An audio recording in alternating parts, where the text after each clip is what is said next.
na kaya lang alam mo yan, siguro ito, ano ba to? Judge natin sa paraan ng pananalita. Ano to? Boomer/Gen X. Ayan. Mga ganyan na kung anong sabihin ko, makinig ka. Ganon. Yan pa naman ang ayaw ng mga Gen Z, yung mga control freak. Diba?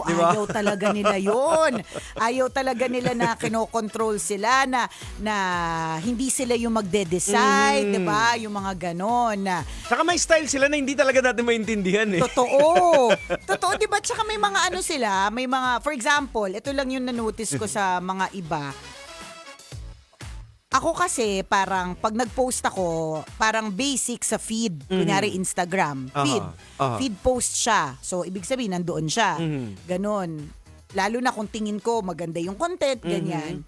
Yung anak ko, kahit na anong content yan, kahit maganda naman yung content, kahit maganda yung content, sa stories niya lang nilalagay na 24 hours o my day, 24 hours, burado na. Wala na. Kapag ka nasa feed, forever lang siyang nandun. Ang ganda. Kaya pag may nakita kang halimbawa post dun sa page ng anak ko, ako yun. Ako nag-post. Kasi may access ako. Sabihin ko naman sa kanya, babe, post ko to ganyan. Pero ako yun. Pero sila, ang ano nila, ang natural thing to do for them is my day lang, stories lang, ganyan. 'Di ba? Kasi magkaiba eh. Ako napansin ko rin din yan sa anak ko, hindi sila masyado nagpo-post. More on stories. Kasi diba nga? parang para sa kanila, parang jologs, yung term Grabe natin naman kayo sabi. Jologs pag nagpo-post ka, gawain na to ng mga matatanda. Para sa kanila, more on Malabo stories. na nga yung mata ko. Sa feed post pa. Hindi ba pwedeng influencer kasi kami? Huwag na tayo dun sa generation, di ba?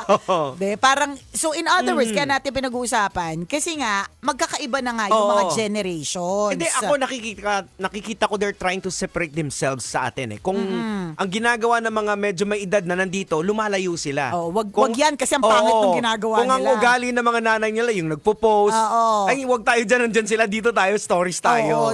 Para ma-separate sila.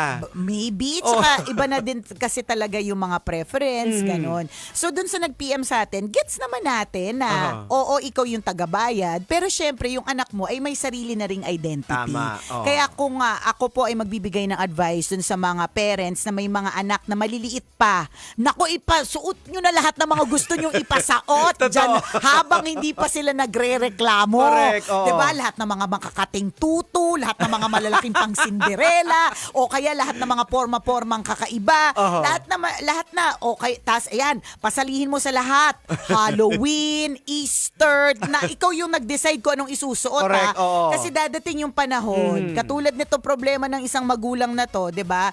Na they will have their own style, na kahit ipilit mo, hindi nila magkakaroon ng friction o pag-aaway. May time yan na patingin mo, di ba ito yung gusto mo? Bakit ayaw mo? Kasi may something, naalala ko lang yung bihira ka kasi nagsishare sa amin. Oo nga. Yung na-share mo yung tungkol sa buhok ni Princess. Ay, oo. Nasabi mo, eto naman yun, pero meron siyang ibang... Meron pala siyang... Hindi, may sinabi siyang gusto niya, tapos nung ginawa ko, parang hindi naman pala yun. Ano ba talaga? Parang gulong-gulo naman ako. Diba? Meron akong gustong style, pero meron pala siyang ibang parang interpretation at iba yung gusto niya. Parang yung buhok niya din recently.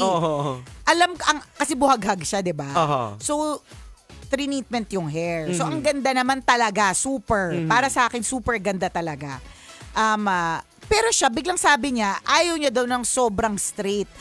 Sabi ko, pero di ba hindi ba't noon problema mo yung buhaghag? So saan ako lulugar? Di ba? Anak, eto yung gamot, ikaw na mag-ano sa ulo mo. Di ba sa kalulugar? So in other words, they're really, they already have their own identity.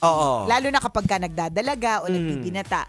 Meron na talaga silang, hindi na natin mapipilit kung ano yung mga gusto nila. Merong isang beses, kasama ko to si Titan Jello noon naglalakad kami sa mall. Mi-meet ko yung family.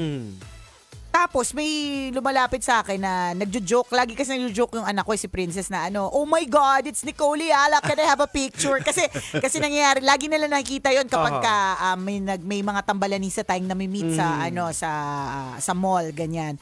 So siya, lumapit siya, tapos sinabi niya, basta, mga few seconds bago ko na-realize na, hala, si Princess pala to. Kasi sabi niya, oh my God, it's Nicole Ayala, can I have a picture?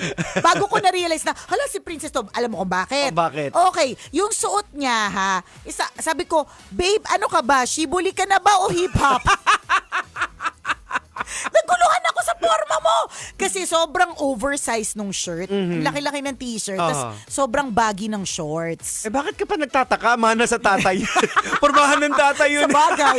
Tapos, sabi niya, because dad said it was okay. Mas naniniwala kasi sila sa tatay nila pagdating sa pormahan kesa sa akin. Bakit? Kasi yung tatay nila medyo basic ang pormahan. Ako kasi may ruffles. May palikpik. Oo, nakapantalon pero makinang, di ba? Yung mga ganong eksena. So, pagkapormahan dun sila sa tatay. Pero ang sa akin, parang, bakit ganyan naman yung outfit mo? Magmumol tayo. At yun yung point niya. It's just the mall. Ang point ko, saan pa ba tayo iba pupunta para pumorma ka ng maganda? May iba pa ba tayong destination that will require you na pumorma ng matindi? Hindi. Mga Ayun kaibigan, yan po ang frustration ni Nicole Ayala sa kanyang pamilya na ang kanyang signature na mapormahan. Correct. Ay, hindi po sinusunod ng mga anak niya. So kaya tuloy, Jegs, kapag halimbawa meron ako mga damit, kaya nagngingit-ngit yung asawa ko. Kasi alam niya siguro, walang magmamana niyan.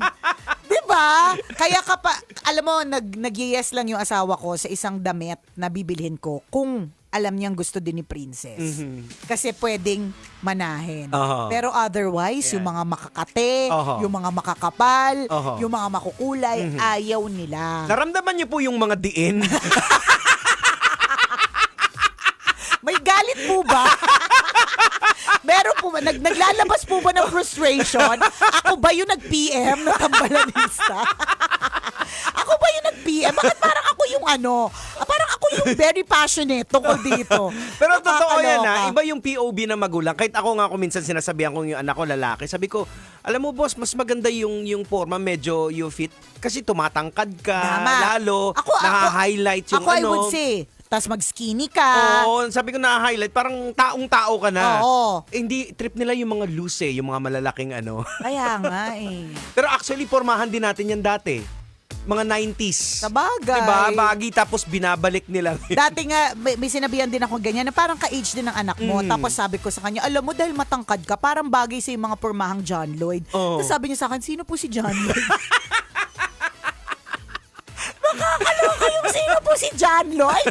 Lumang tao na ba si John Lloyd Cruz? Nakakaloka. Ay nako, yun diba yung pormahan John Lloyd, yung parang skinny, tapos ano ba tawag dun sa topsider ba? Oo, Topsider tapos ba? parang bitin yung pantalon, yung mga ganon. Iba na talaga yung magkaiba. For example, kahapon, may kausap, sino ba kausap ko na bata? Si Jean, yung sa natin, talent TMG. management group. So, ina-explain ko lang sa kanya na kasi pinag-uusapan namin podcast. Tapos, sabi ko sa kanya, hindi lahat ay active listeners or yung iba passive listeners sila.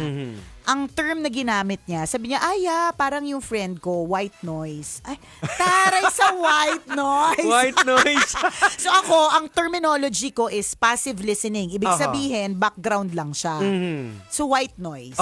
Parang regular term niya, ang white noise kasi alam ko na parang horror na pelikula, merong ganyan Hindi ko alam. Yung ako naman yung white, hindi ko alam talaga, parang, di ko nga alam kung tama interpretation ko ng white noise Pero kasi yun yung usapan namin. So parang yun yung point niya na white noise siya. So ibig sabihin noise siya na white. So ibig parang sabihin, background lang. Parang background lang siya, parang ganon. So kita mo yung difference ng 20 years. 25 lang ata siya So nakita mo yung difference ng 20 years. Yung pag-iisip ng isang 25-year-old at pag-iisip ng isang 45-year-old. Terminologies nila. Terminology, frame of mind, how points of view, lahat iba-iba perspective, magkaiba talaga Yun talaga they're trying to separate themselves sa atin Ayaw nila kasi nakukumpara, kaya hate na hate nila. Ayaw nila ng comparison. So gets naman natin yan. Sa bagay ako hate na hate ko kino-compare Gusto sabihin, bakit yung ito nagawa nila, tapos kayo nagrereklamo. Ayan. Gets ko. Kaya ako mental note to self ako niyan eh. Wag kang magko-compare. Kasi ako mismo naiirita pag kino-compare. Tama. Magkaiba totoo, wag ka mag-compare kasi magkaiba. Oo. Magkaiba ng personality. Tingnan mo, magkakapatid. Isa lang ang nagpalaki pero iba't iba ng personality. Correct. Iba-iba ng pormahan. Oo. Diba? Yung sa mga magulang siguro, we can share, pero wag nating i-compare. Kasi kami dati, ngayon, ano kayo, di ba? Totoo. Pwede mong i-share, ito kasi kami dati. Oo. Pero wag mo talagang i-compare kasi na buti big pa, no buti talaga. pa si, at saka yung ganito, buti pa si ano, ganito Ayan. siya. Oo. Samantalang ikaw, Ayan. yan yung mga no-no. Napaka-sensitive po. Lalo pa napaka-sensitive nila, konting bagay, akala mo naman talaga, ang liit lang na bagay, Oo. tapos ang sensitive. Correct. Hindi mo rin naman pwedeng i-disregard. Tama. Kasi ayaw mo magkaroon ng anxiety, di ba? So dun sa mga papasok ng motel ngayon, gusto mo pa magkaanak? Yan. Tanong! Balik na, balik! Mag-refund! Bawiin ang payment! Ganon! Nakakaloka! Hindi, pero sa true lalo, ito lang halong eklabo, importantatious talaga na na bigyan mo siya ng time and moment and space to achieve your own identity. Ang pwede mo sigurong gawin is to suggest. Kasi pagka naman talaga ang pangit, 'di ba? Alam nga namang sige, bayaan ko na lang kasi identity niya 'yun.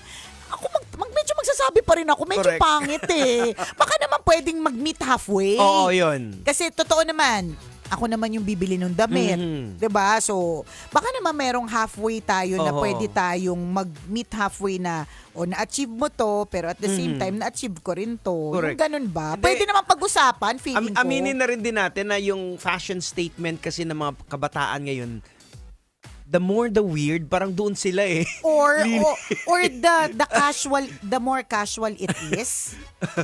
The more casual it is, ganun. Parang ganun. Minsan nga naguguluhan ako sa yung mga mas bata. Kasi ako parang, halimbawa, magpo-post ako ng picture. Talagang effort ko yan. Dapat maliwanag, ganyan. Yung mga iba, gusto nila malabo. Dark, malabo, nakatakip yung muka. Alam mo, Minsan nga sabi nga ng anak ko pa picture, di picturean mo ako. Tapos yung pinipicturean ko siya na sinisentro ko yung mukha. Hindi, dito lang di. Parang tumitingin siya sa malayo. Sabi ko, ano ba yung puno? Ano ba yung ano? ano ba yung point? Sabi ko, dito ba yung angulo? Hindi, dyan na. Tapos, hindi pa yung parang, yung, basta, di ko Parang maintindihan. candid na hindi mo alam gusto nila yung gano'n. Parang ganyan. Sa atin gusto natin sentro palagi. Sentro, maayos, May anggulo, di ba? So I guess ganun na talaga. There's differences in terms of generation. Meron ding difference pagdating sa pormahan. Oo, yun na nga yung definition na ng aesthetic na ako parang, aesthetic na yan? Oo, kaya yun yung dahilan ayaw nila pagkasama ka ng mga mga anak mo kasi iba yung aesthetic mo sa aesthetic nila. Actually, minsan nahihiya sila sa definition ko ng aesthetic. At nasanay na lang din ako doon. In other words, mother, dun sa nag-PM sa atin, dadating din ang panahon, masasanay ka na lang din. Diba? Basta ang importante sa akin, meron mang differences pagdating sa point of view, sa pormahan, ang hindi dapat nating kalilimutan ay yung kabutihang asa. Yeah, dapat Yung pa rin. mag-crossover pa rin din yan. Importante yan. Natanda mo yung speech ng anak ko para kay Prince. Sabi niya, even though you're not so smart. Parang gano'n.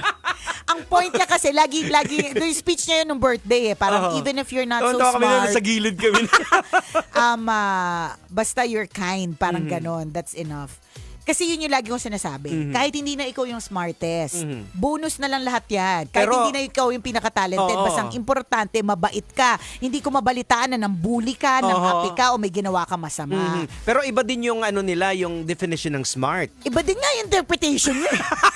Iba rin yung dineliver. Ang pangit tuloy. Oras natin, 12:39. Ako pong kumikinang na ulo, Diego Bandido. At ako kumikinang ina mo, Nicole Yala. Kailangan pa bang i-memorize yan? Basic! Yung dating sa akin, parang, yung dating sa akin nung nakikinig ako, kung halimbawa outsider ako, ang dating sa akin, bobo siya. Hindi, pag sa atin, sa edad natin pero sa kanila, ako naintindihan ko yung, pag sinabi mong smart, yung parang magulo ka, hindi ka, maayos yung pinagagawa mo. Ganun na yung smart ngayon. Parang nakaka-stress na. Nakakaloka.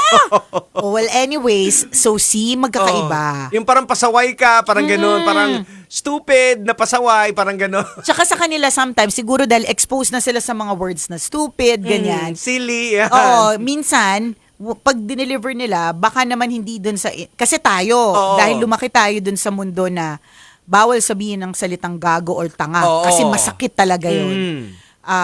Hindi natin sinasabi. Unless galit na galit talaga tayo or ganyan. But sa kanila, parang, halimbawa, sinabing, that's so stupid of you. Parang ano lang siya. You're so silly. Oo, mga ganong eklab. Silly para. Silly. Lagyan kita ng silly Dikan sa bibig. kita ng silly. Para tumigil ka na dyan. Di ba?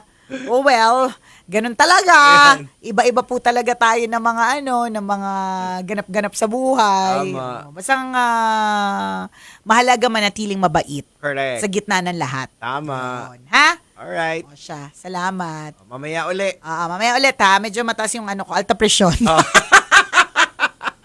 Dahil sa topic natin. Sige. O siya, bye-bye.